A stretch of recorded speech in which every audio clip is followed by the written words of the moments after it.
Hello everyone, welcome to English to Dorkar. Today I'm going to talk about learning to ride a bicycle or learning to ride a bike. Now, why I'm talking about these two things, which practically they are the same thing. So, learning how to ride a bicycle is a very interesting way of learning something because we don't really learn a lot of theory when it comes to learning to ride bicycle. We just start, you know, do riding the bike from the first day or riding the cycle from the first day. What do I mean by that? So those of you who have learned it, they already know. Now, if any of our viewers doesn't know how to ride a bicycle, then it works like this. So we already know how people, ride the bicycle. You just hold the handles with your hands, and do the pedaling. Now, these two things we already know by observing. So, see, observation is very, very important, and we also know the way we move the handle or bend the handle, the cycle moves in that direction, like that. So, these are the things we know when it comes to learning how to ride a bicycle. And the first day, I think most of the people, what they do is they have a teacher, a guide, who just holds the back of the cycle or the career of the cycle, and you sit on the cycle and hold the handles and start paddling. So you paddle and you paddle and you hold the handles and you actually ride the cycle, and your guide holds the back of the cycle or the career of the cycle and runs along with you to keep the balance, because you haven't yet developed the skill to have the balance. So you keep doing that for 1, 2, or 3 days, and almost between, almost in a week, you learn how to ride a bicycle. So how did this works? You basically have a guide who holds your back and who supports you, and you actually start doing it from day one. And that's how English language, education works. That's how you become confident and fluent in English. So, what you need to do is start doing it from day one. Now, I'm saying this to many people I know who think that they know English if they study a little bit, do some brush up, do this and that, and they will finally feel confident, and then they will surprise everybody with their fluency one sudden day. And that's not how it works. You start speaking in English and you need a support who guides you through this, and you start doing it, keep doing it, and suddenly you can speak English. You feel confident. You don't really need a guide behind you or a support behind you, because now you can navigate through the lane of learning English, because once you have developed a certain level of expertise when it comes to riding a cycle, what happens is that if the little skills you need to ride it on the street, you just develop that on your own. You don't really need a teacher for that, and it's okay to need a teacher for that, but you need to understand that feeling confident is not a skill that you can learn by reading more and more English grammar book or English storybooks or novels. It is about your emotions, how you feel emotionally around it. Do you feel at ease? Do you feel at risk? Do you feel stressed?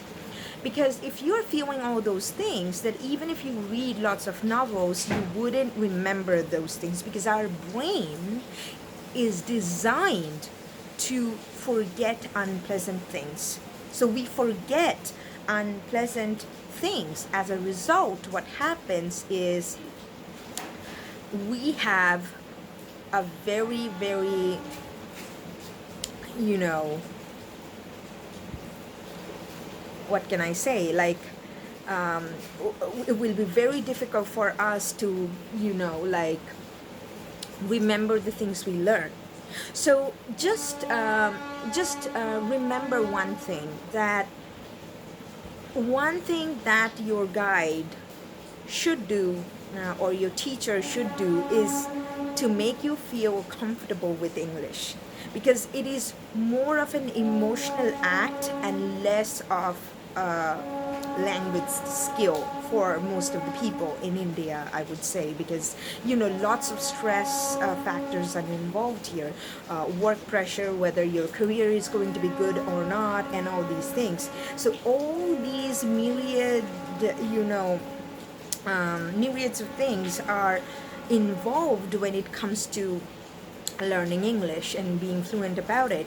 And it feels like being in a war zone, like you're trying to conquer the language. You're not using it as your friend who helps you, but you view it as an enemy to conquer. And as long as you think about English in those terms, it's always going to be very, very difficult. But the moment you can start considering it as a friend and helper, someone that like really drives you to your goal, helps you, protects you, motivates you, you will see that your life will start changing. Your confidence level will start changing. You will feel more confident. You will feel, like more at ease with the language. So this is very, very important. And really, really do notice what you are thinking about it. So what I would say, that it is very difficult to be aware of our thoughts when it really comes to learning, especially when it involves so much stress and stakes.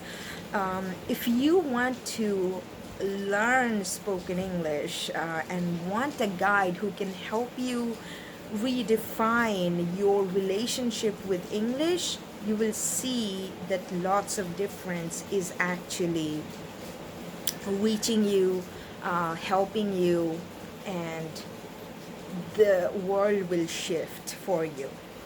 So if you're looking for that kind of a revolutionary change when it comes to learning English, I would request you to join my spoken English course online. And in order to do that, you will have to go to the link in the description below.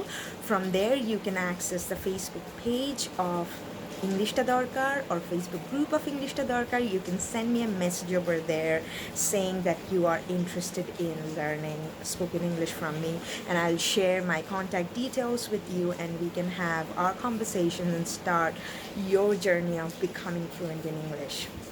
So this is very, very important. And this is something, there is another thing I would say that many, many people say, that you need to constantly practice speaking in English in order to remain fluent. And this is something I would completely disagree, because I have noticed in my case that even when I didn't have background where I used to speak in English every day, when I first had to speak, I could speak. I'm not saying that I was as fluent as I am now, but I still could speak. Why is that? It's because the same thing I was telling you, that if you are on a war zone, you constantly need to be on the war zone to be able to fight. But if it's a casual thing, you won't really need to do that constantly, because you will just remember. Just the way we don't forget some difficult words in our mother tongue that we have learned maybe in our school days, but now but like when it comes to English, it is just the opposite. We just constantly say we have to practice and practice and practice, but the main thing is, if we are not feeling comfortable with practicing, how are we supposed to practice? So the important thing is to develop the comfort zone, and more you develop the comfort zone, you will see that things are changing for you. You are becoming more fluent in English. Life is getting more, is getting easier.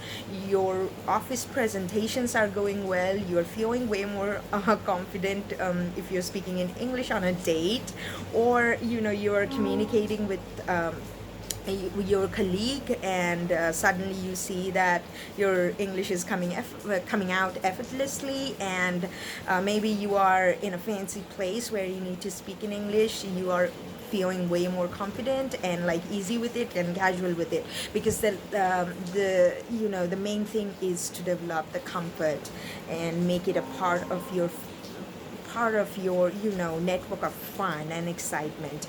And if you want to do that, I would really request you to join English to Darkar and take classes from me, and that will be a fascinating journey, I can guarantee.